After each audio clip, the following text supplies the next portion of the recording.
We start tonight with a family demanding answers after their daughter, a military police officer, died while serving overseas.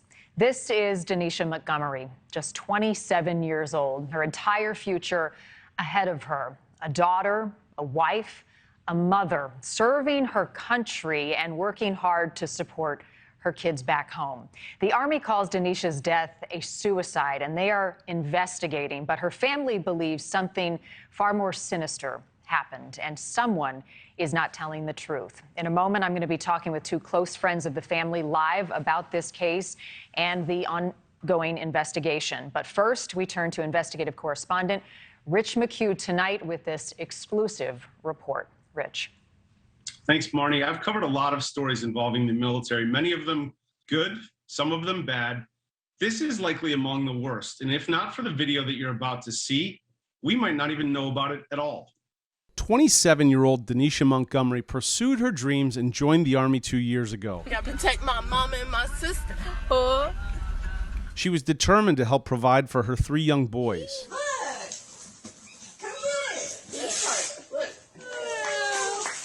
Assigned to the 139th Military Police Company at Fort Stewart this summer when she was stationed in Wiesbaden, Germany, her trust in the military abruptly changed. Honey. This is all I wanted to do. Mom, this is all I wanted to do. On July 19th, she made a frantic video call to her family and asked them to record it. Hey, Mom. Hey, Jada. Hey, Mom. I love you. I just want to come home. Look what they did to me.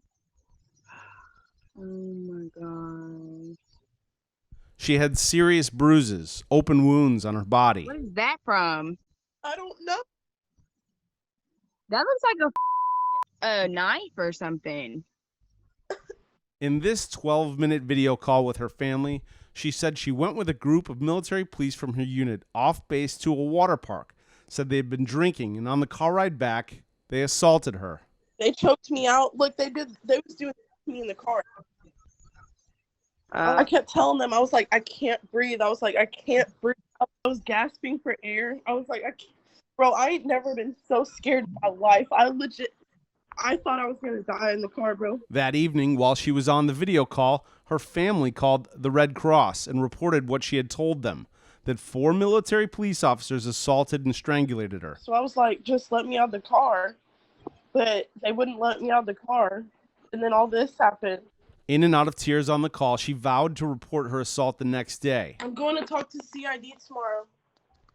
And what? Tell them that you just want to get out, or what? I'm telling them that I don't want to be here no more. I'll do whatever I have to do, Mom. I'm coming. I can't be here no more. I don't trust them. I don't trust my leadership. I don't want to be here with none of them no more.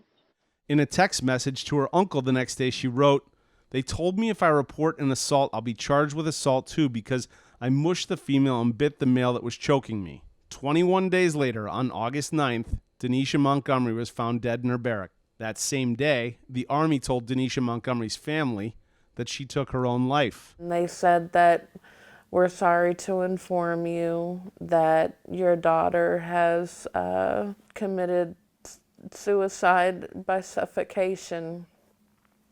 And I said, how do you suffocate yourself? I know that my daughter wouldn't kill herself. No doubt in your mind. No doubt in my mind. I know my kid, man. The Army released a statement 5 days later confirming Denisha Montgomery was found unresponsive in her barrack and said, "The incident is currently under investigation by U.S. Army Criminal Investigation Division." But it doesn't make any sense. How are you still investigating when you prematurely said she committed suicide? That tells me that you've already have a determination. Tamika Light is Denisha Montgomery's aunt. She served 13 years as an Army sergeant and was awarded the Purple Heart. Something in the back of my mind told me that when she was attacked on the 19th of July, that there was something bigger at play. Something told me that her life was in danger. None of Denisha's family believes she took her own life. Her husband, Joshua. I know she didn't commit suicide. No doubt in your mind. No doubt in my mind. Her sister, Jada. I don't believe it. I don't believe it. I don't believe it either. Do you think your sister was murdered? I do. It's just by who and when. And how many and how many knew about it and how many covered it up? I don't know what she knew, but it had to be too much. You know, like I said, my daughter told me she was scared. I've never heard my daughter say that ever in her life. Ever. She wasn't scared of anything. She was set to come home in 3 weeks, sent pictures of her bags packed and waiting. I talked to her that night, and you're not going to tell me that she was anything but happy and ready to come home. And this video to her husband dancing to their wedding song. And that's all we talked about is what we're going to do when she got home. The very first thing she wanted to do was go to Walmart. I can't make sense of it. It's a nightmare. Every day I wake up, it's a nightmare. One giant piece of the puzzle, her sister says, comes from what the military told them about what happened 3 weeks prior at the water park, before the alleged assault in the car. The CID told us on the phone that that night at the water park, 2 individuals that were not with her tried to sexually assault her in a restroom. But they stated clearly that the people that were with her, they tried to chase them down in a sort, and they were trying to help her. No one has inquired with the family about the assault. We have taken it upon ourselves to get justice for Denisha. We have taken it upon ourselves to collect all evidence, to show that Denisha was not suicidal, to show that she was attacked and afraid for her life, and to show that she was ready to come back home. We have asked the Army about the investigation and also about the alleged assault prior to her death. They declined our request for an interview, but said special agents with the Department of Army Criminal Investigation Division are investigating the death of Specialist Denisha Montgomery and would not comment further. Denisha was returned to her family on August 26th. En route to her burial, people in her hometown, Elizabethtown, Kentucky, lined the roads to salute her. My daughter came home. They didn't give me no autopsy report, no cause of death. Where's all that? Where's all that at? How dare you allow my niece's death to be in vain? How dare you prematurely tell us that this strong, beautiful individual took her life when we know better? We want the truth, the whole truth, and nothing but. I am Denisha Montgomery Smith. That's her name, and I want everybody to say it. I am Denisha Montgomery Smith. This family, no information from the military, no cause of death, no autopsy, a lot of evidence to suggest that foul play happened, and so many questions yet to be answered tonight, Marnie. This is just the beginning, Rich. You and I both know this investigation will take a long time, but with the pressure from this family for answers, we're going to stay on this. Eye-opening and heartbreaking. Rich McHugh with this exclusive report tonight. Rich, thank you. I want to bring in Amy Frank now. She's the founder of Never Alone, and Lindsay Knapp, executive director of Combat Sexual Assault, both representing the family of Denisha Montgomery tonight. And I want to start, ladies, by thanking you and sending my condolences to the family of Denisha, and also begin with, we've reached out to the Army. Rich included their response. They are investigating, but beyond that, they are not saying anything. Lindsay, I want to start with you. You say the military was too quick to call this a suicide. Why? Well, because what we have is we've got a service member who was afraid for her life and who was assaulted 21 days prior to her death. Now, they've told you that they're investigating, which is more information that they've given us. I have personally reached out to the Secretary of Defense, the Secretary of the Army, the Chairman of the Joint Chiefs of Staff, General Milley. I've reached out to the special agent in charge of this case. I've reached out to CID headquarters. And I have reached out to the 16th Military Police Brigade Commander to get an update on this case. They have given us nothing. The only thing that they've given us is let the family know that this was a suicide. However, all evidence to the contrary. We have this video where she's reporting that she was assaulted by 4 other cops. So I've got a cop who's assaulted by 4 other cops who then reported it to the cops, and then the cops did nothing. So what we're calling for now is that the FBI immediately take this case over, because what the military has shown us is that they are unable, ill-equipped, or unwilling to take this case and give Denisha Montgomery Smith the justice that she deserves. I want to take people back to July 19th. And Amy, let's bring you in here. Was the alleged assault that Denisha told her family about in that video, that 12-minute video on July 19th, investigated investigated by the Army at that time? Who knew other than her family? According to text messages from Denisha Montgomery Smith, she told her leadership. She told everybody.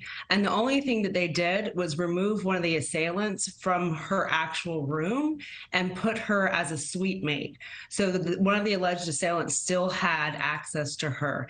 And then they threatened to charge her if she pursued the charges any further by saying that because she defended herself, that she would be charged as well.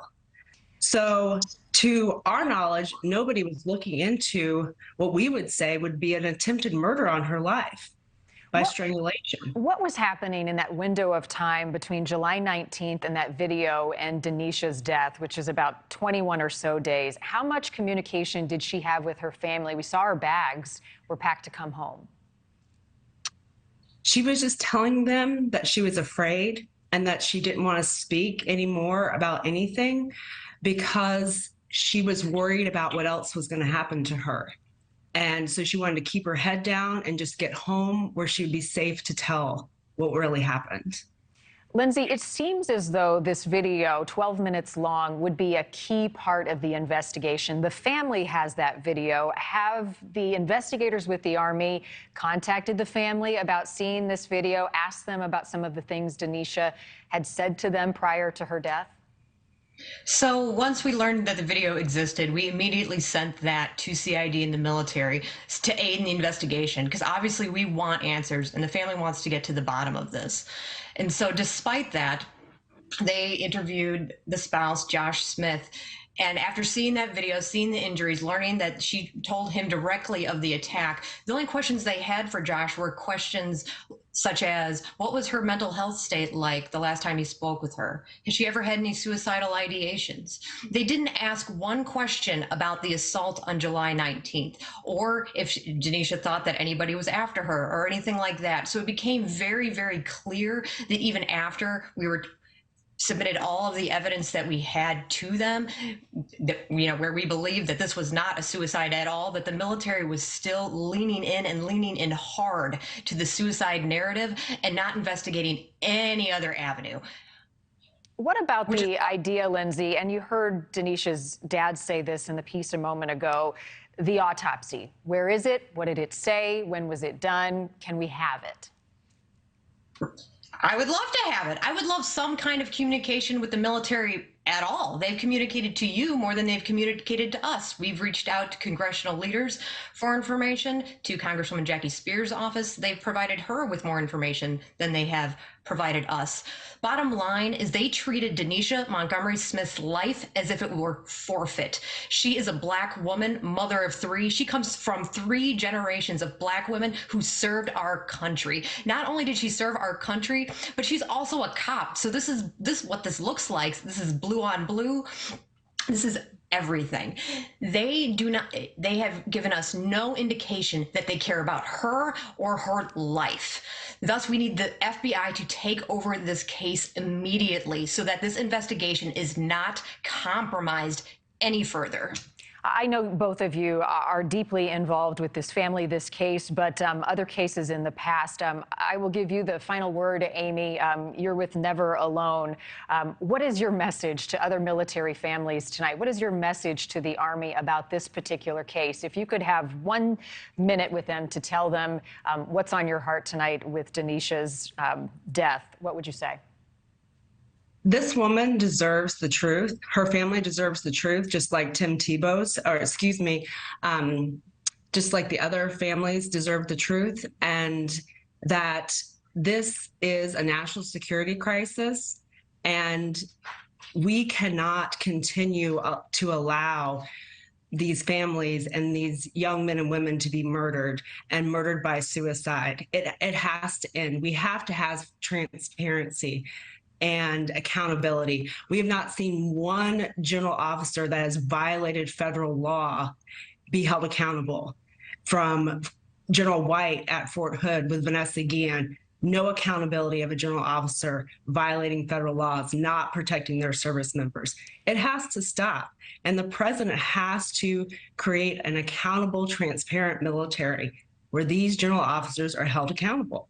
We will continue to push for answers in this case, accountability, justice, the truth. To you both, Amy and Lindsay, thank you for your time tonight, and we will continue to reach out to the Army and offer you at home the latest on this investigation. Please send our best to the family of Denisha tonight. Thank you. We will. Thank you for watching. Go to newsnationnow.com to find NewsNation on your television provider. And don't forget to click the red subscribe button below to get more of NewsNation's fact-driven, unbiased coverage.